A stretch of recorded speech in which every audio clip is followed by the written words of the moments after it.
আজকে আমরা EVS পেডাগজির fifth class নিয়ে চলে এসেছি। ইভিএস পেডাগজি ফিফথ ক্লাসটা হলো কার্যকারিতা এবং পাঠ পরিকল্পনা, মানে কি অ্যাক্টিভিটিস আর লেসন প্ল্যান। তো অ্যাক্টিভিটিস মানে তোমরা মোটামুটি তোমাদের ধারণা আছে অ্যাক্টিভিটি কি। দেখো, আধুনিক শিক্ষা ব্যবস্থা শিশুকেন্দ্রিক শিক্ষা ব্যবস্থা।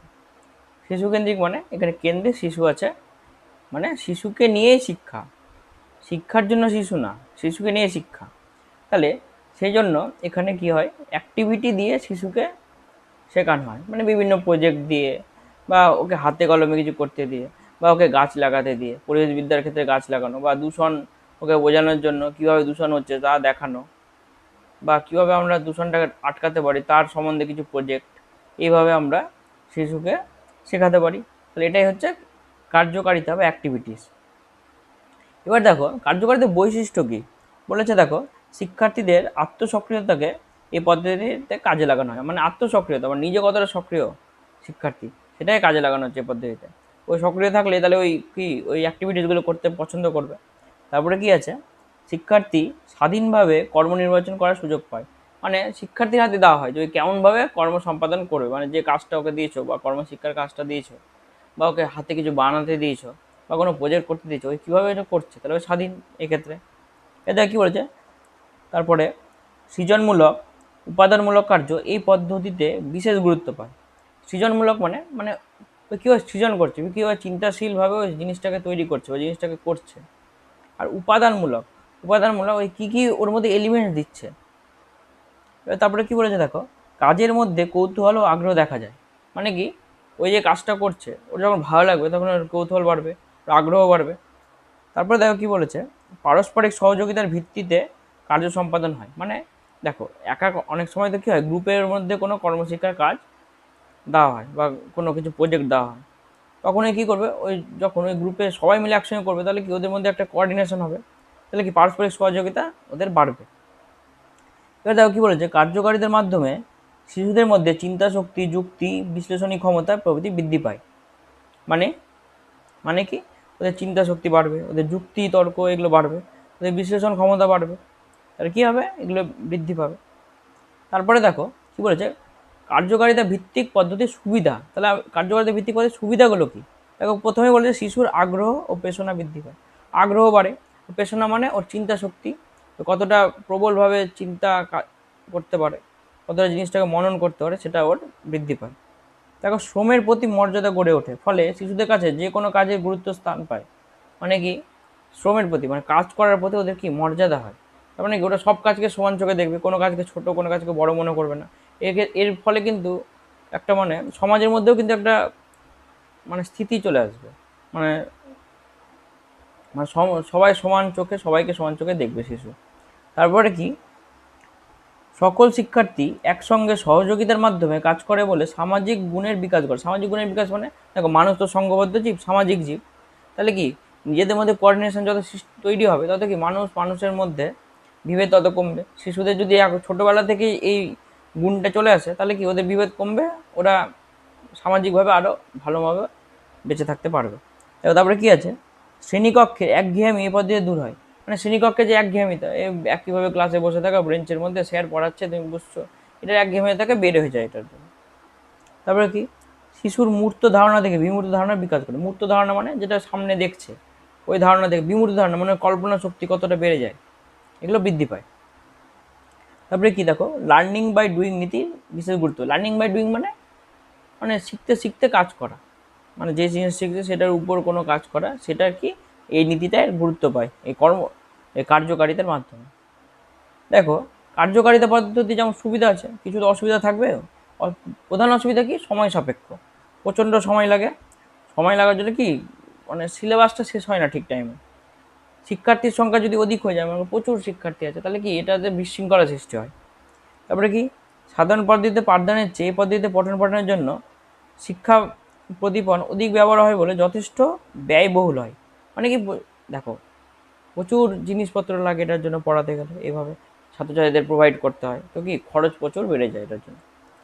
তারপরে কি, কাজের গুরুত্ব অধিক হওয়ায় বিষয় জ্ঞানের গুরুত্ব হ্রাস পায়, মানে বিষয় জ্ঞানটা হ্রাস পায়, কাজের গুরুত্ব বেড়ে যায়, তাহলে বিষয়ের প্রতি যে ধারণাটা ওটা একটু কমে যাবে।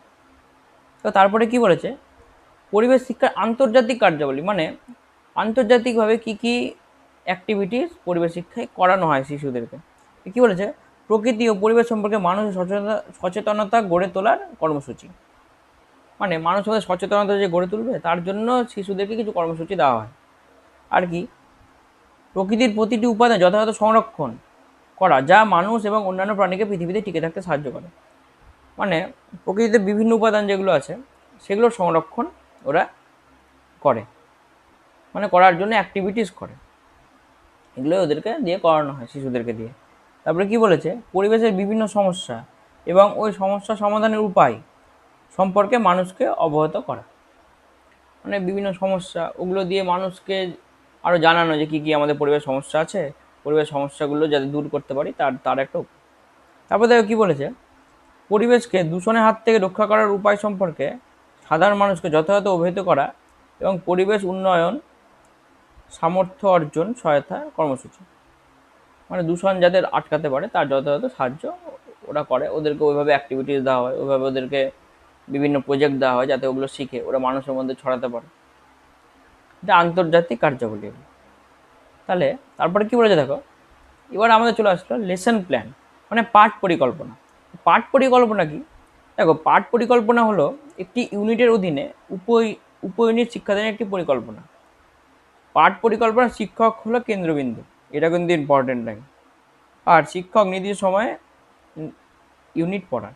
মানে কি, একটা ইউনিট ধরো একটা সিলেবাসের মধ্যে মনে করো তোমাকে কোনো একটা সিলেবাস শেষ করাতে হবে, কোনো একটা চ্যাপ্টার, ওই বা পরিবেশবিদ্যার কোনো একটা চ্যাপ্টার শেষ করাতে হবে, ধরো দূষণ সম্পর্কে কোনো একটা চ্যাপ্টার শেষ করাচ্ছ, তোমাকে তো ওই চ্যাপ্টারটাকে হয় 2টা ক্লাস বা 3টা ক্লাসে ভাগ করতে হবে।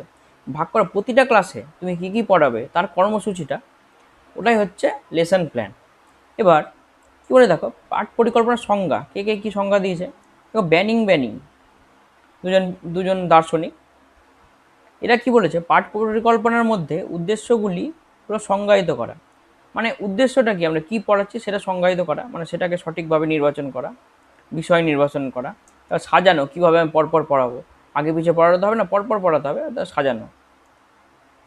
দেখো দার্শনিক গুডস কি বলেছেন, যে এটি পাঠের গুরুত্বপূর্ণ পয়েন্টগুলির একটি শিক্ষণীয় রূপরেখা। মানে পাঠের যে গুরুত্বপূর্ণ পয়েন্ট তার একটা রূপরেখা, মানে কি কোনটা পরপর কী কী পড়াবো তার একটা রূপরেখা হচ্ছে এই লেসন প্ল্যান। এর মধ্যে কী কী থাকবে দেখো বলেছ, ওই পয়েন্ট জিজ্ঞাসা করবে, প্রশ্ন, উপকরণ উল্লেখ করবে, অ্যাসাইনমেন্ট দিবে ইত্যাদি, এগুলো হচ্ছে গুডস বলেছিলেন। এবার এনএল বসিং উনি কি বলেছেন, যে এটি অর্জনের বিবৃতি প্রদানের শিরোনাম। মানে যেটা আমরা অর্জনের বিবৃতি মানে যেটা আমরা শেখাবো তার যেটা বিবৃতি, ওটার একটা শিরোনাম, যেমন শিরোনাম থাকে বইয়ের সামনে সেরকম একটা ধরো সূচিপত্রের মতো আর কি। এবং তা উপলব্ধি করে নির্দিষ্ট উপায় যার মাধ্যমে এই সময়কাল নিযুক্ত কার্যকলাপ ফলে অর্জিত হয়। মানে একটা নির্দিষ্ট সময়ের মধ্যে আমরা কী কী পড়াবো সেটার একটা রূপরেখা ধরো, এটা এনএল বসিং বলেছিলেন। এবার দেখো তারপরে কি আছে, পাঠ পরিকল্পনার গুরুত্ব, কী কী গুরুত্ব আছে, কি বলেছে, এটি শিক্ষার উদ্দেশ্যগুলিকে স্পষ্ট করে। মানে কী কী আমরা শেখাবো তার উদ্দেশ্যটা স্পষ্ট করে। এটি শিক্ষার্থীদের মধ্যে আত্মবিশ্বাসের বিকাশ ঘটায়। মানে শিক্ষার্থীদের মধ্যে আত্মবিশ্বাস বাড়ে এটার জন্য। লেসন প্ল্যান যদি আমরা করি, আমরা ঠিকঠাক একটা গতিতে পড়াই, মানে একটা প্ল্যানিং অনুযায়ী, তাহলে শিক্ষার্থীরাও ঠিকঠাক শিখবে। কারণ শিক্ষার্থীদের প্রথমে একটা ওদের বেস তৈরি করা হবে, তারপরে পাঠের শেষে ওদেরকে কোশ্চেন করা হবে, তাহলে তার মানে কি ওরা ঠিকঠাক শিখতে পারবে, ওদের আত্মবিশ্বাস বাড়বে। শিক্ষার্থীদের এটি শিক্ষার উদ্দেশ্য নির্বাচনকে সহজ করে তোলে।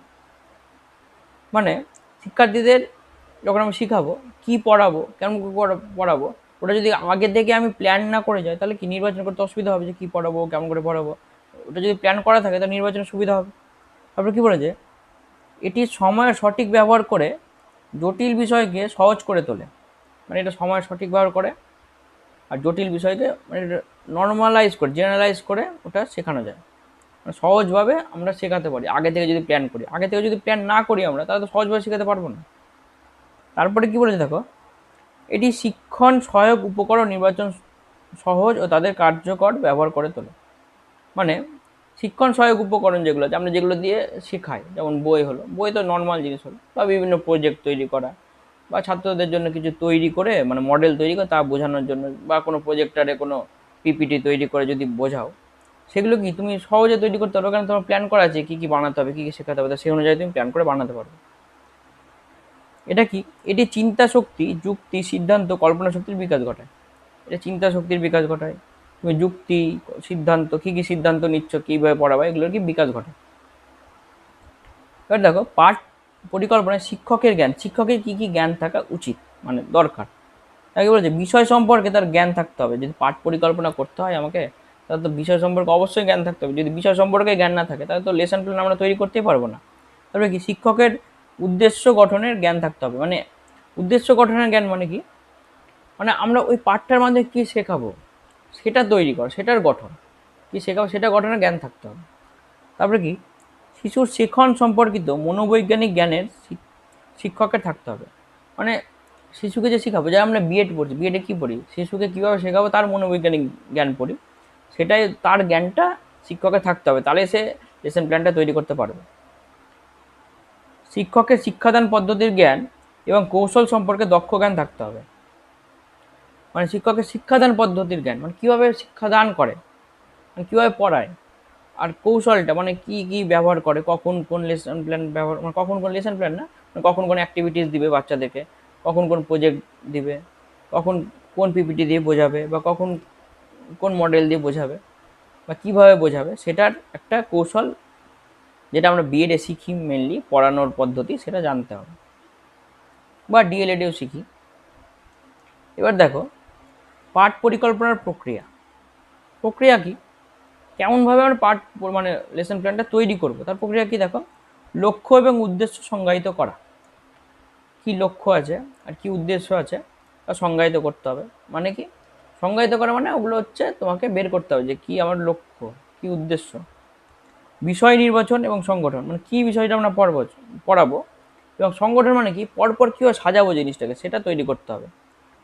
পদ্ধতি, কৌশল, শিখন সহায়ক ও কার্যক্রম নির্বাচন করা, মানে কি পদ্ধতি কীভাবে আমি পড়াবো, কৌশল মানে কি কী আমরা ব্যবহার করে পড়াবো, শিখন সহায়ক উপকরণ মানে কি আমরা ইউজ করব, ম্যাটেরিয়াল কী ইউজ করবো পড়ানোর জন্য, আর কার্যক্রম রয়েছে কী আমরা প্রজেক্ট দিব বাচ্চাদেরকে যাতে ওরা শিখতে পারে।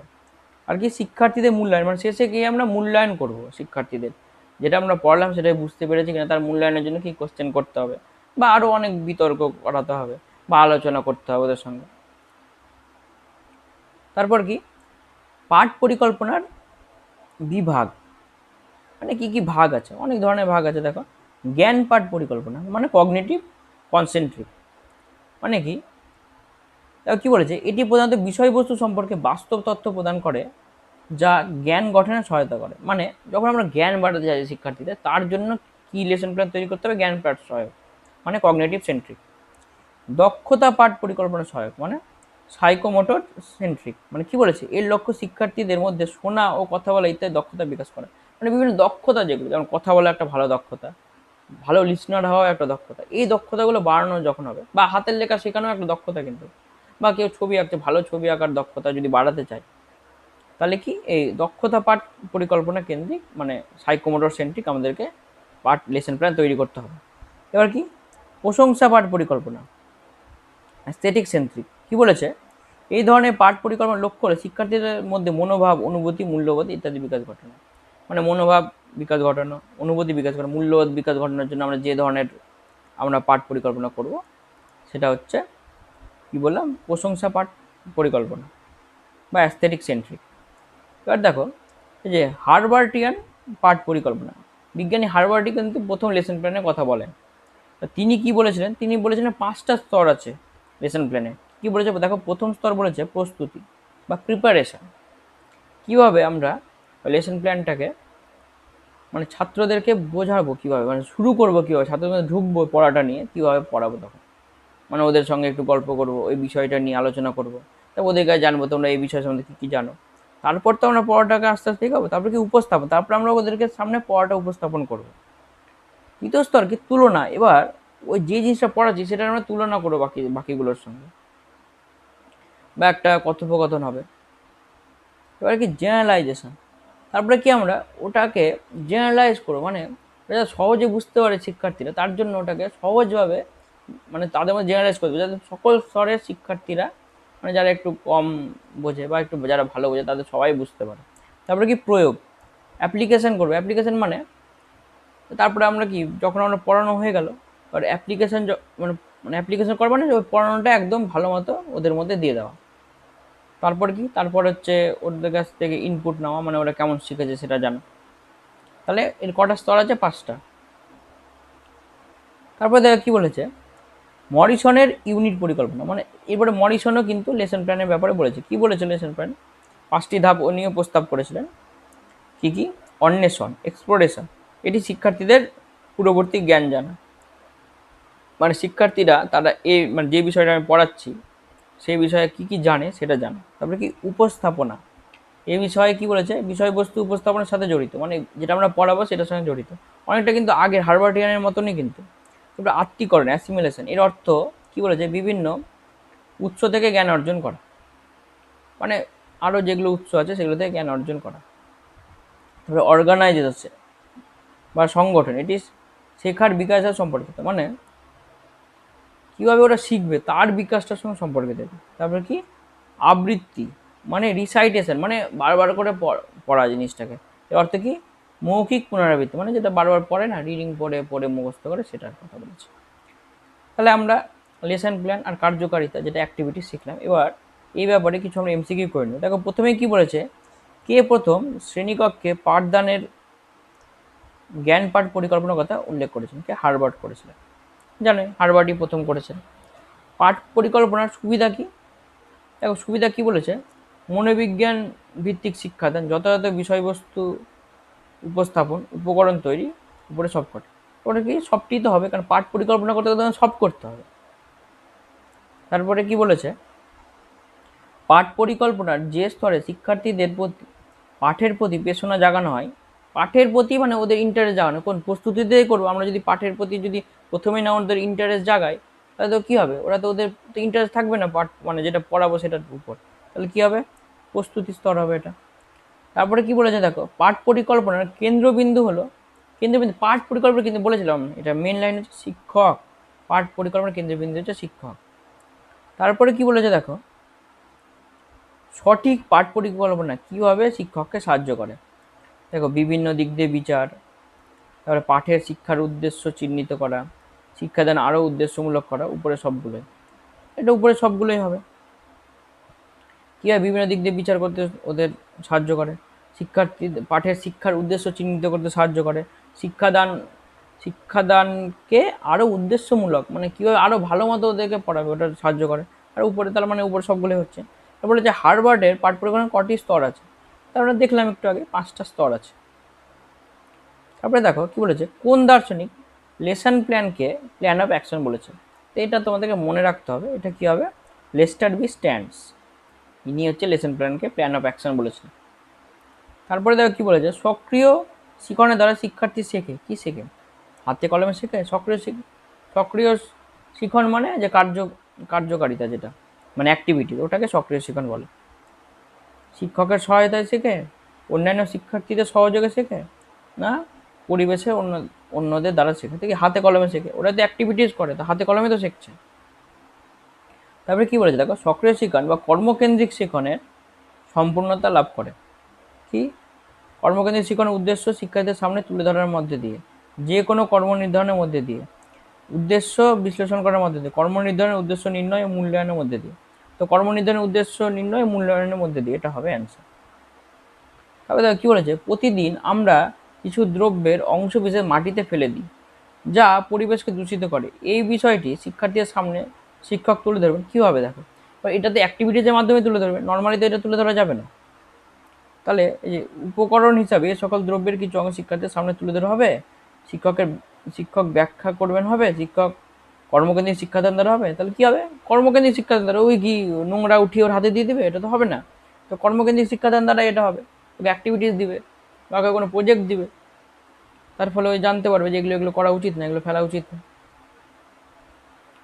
তারপরে কি বলেছে দেখো, পরিবেশ বিদ্যার শিক্ষণে বিভিন্ন ধরনের পরিবেশ বিষয়ক কার্যাবলী গ্রহণের প্রধান উদ্দেশ্য।